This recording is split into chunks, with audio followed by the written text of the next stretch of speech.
ನಮಸ್ಕಾರ. ದಾನಶ್ರೀ ಭಕ್ತಿ ಚಾನೆಲ್ಗೆ ಸ್ವಾಗತ. ದಯವಿಟ್ಟು ಲೈಕ್ ಮಾಡಿ, ಸಬ್ಸ್ಕ್ರೈಬ್ ಮಾಡಿ ಮತ್ತು ಬೆಲ್ ಐಕಾನ್ ಒತ್ತಿ ನಮ್ಮ ಚಾನೆಲ್ಗೆ ಬೆಂಬಲ ನೀಡಿ.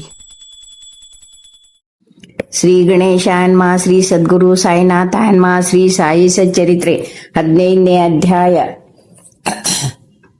ನಾರದೀಯ ಕೀರ್ತನೆ. ಚೋಳ್ಕರರ ಸಕ್ಕರೆ ಇಲ್ಲದ ಚಹಾ, 2 ಹಲ್ಲಿಗಳು.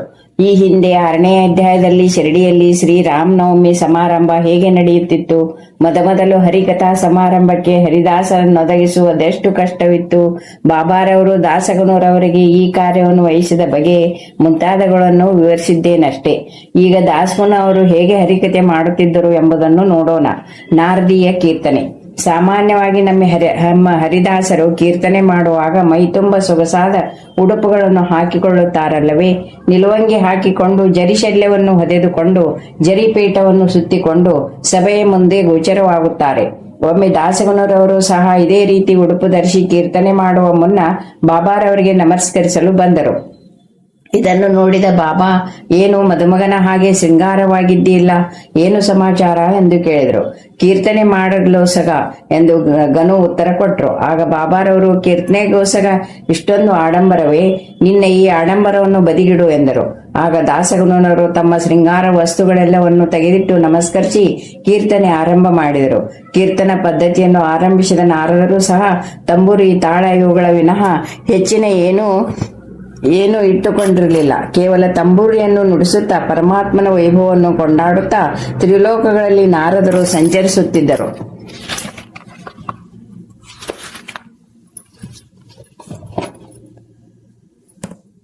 ಚೋಳ್ಕರರ ಸಕ್ಕರೆ ಇಲ್ಲದ ಚಹಾ. ಬಾಬಾರವರ ಹೆಸರು ಮೊದಲು ಪುಣೆ ಮತ್ತು ಅಹಮದ್ನಗರ್ ಜಿಲ್ಲೆಗಳಲ್ಲಿ ಮಾತ್ರ ವ್ಯಾಪಿಸಿತ್ತು. ನಾನಾ ಸಾಹೇಬರ ಮೌಖಿಕ ಪ್ರಚಾರದಿಂದಲೂ ದಾಸಗುನ ಅವರ ಕೀರ್ತನೆಯಿಂದಲೂ ಬಾಬಾರವರ ಕೀರ್ತಿ ದೇಶದ ಮೂಲೆ ಮೂಲೆಗಳಲ್ಲಿಯೂ ಸಹ ವ್ಯಾಪಿಸಿತು. ಮುಖ್ಯವಾಗಿ ಹೇಳುವುದಾದರೆ ಬಾಬಾರವರ ಕೀರ್ತಿಗೆ ಕಾರಣರು ದಾಸಗುನರವರು. ಕೀರ್ತನ ಶ್ರವಣಕ್ಕೆ ಸೇರುವ ಜನರಲ್ಲಿ ವಿವಿಧ ಅಭಿರುಚಿಯುಳ್ಳವರಿರುತ್ತಾರೆ. ಕೆಲವರು ಕೀರ್ತನಕಾರರ ಜ್ಞಾನವನ್ನು, ಕೆಲವರು ಅವನ ನಟನೆಯನ್ನು, ಕೆಲವರು ಅವನ ಹಾಡಗಾರಿಕೆಯನ್ನು, ಕೆಲವರು ಅವನ ಹಾಸ್ಯವನ್ನು, ಕೆಲವರು ಅವನು ಹೇಳುವ ಉಪಕಥೆಗಳನ್ನು, ಕೆಲವರು ಅವನ ವೇದಾಂತವನ್ನು ಮೆಚ್ಚುತ್ತಾರೆ. ಆದರೆ ಕೀರ್ತನೆಯನ್ನು ಕೇಳಿ ಭಕ್ತಿಯನ್ನು ಸಾಧಿಸುವವರು ಬಹು ವಿರಳ.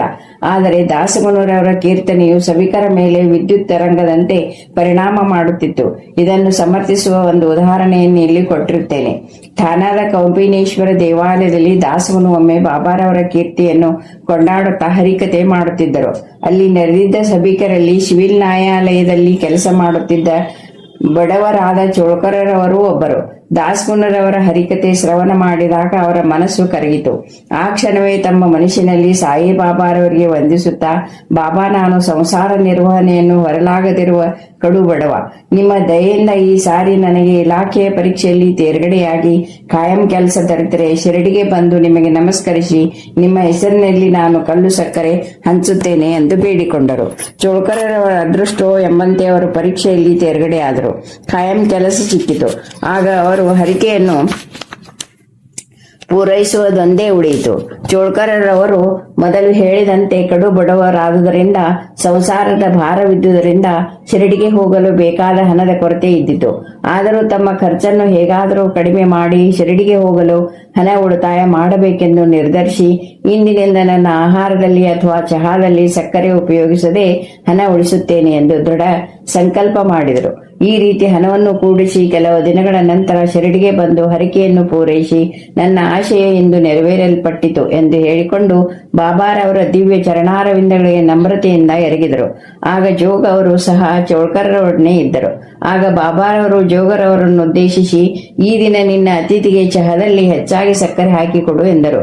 ಇದನ್ನು ಕೇಳಿದ ಚೋಳ್ಕರರಿಗೆ ಅಮಿತಾನಂದವಾಯಿತು. ಕಣ್ಣುಗಳಲ್ಲಿ ಆನಂದ ಬಾಷ್ಪ ಉಕ್ಕಿತು.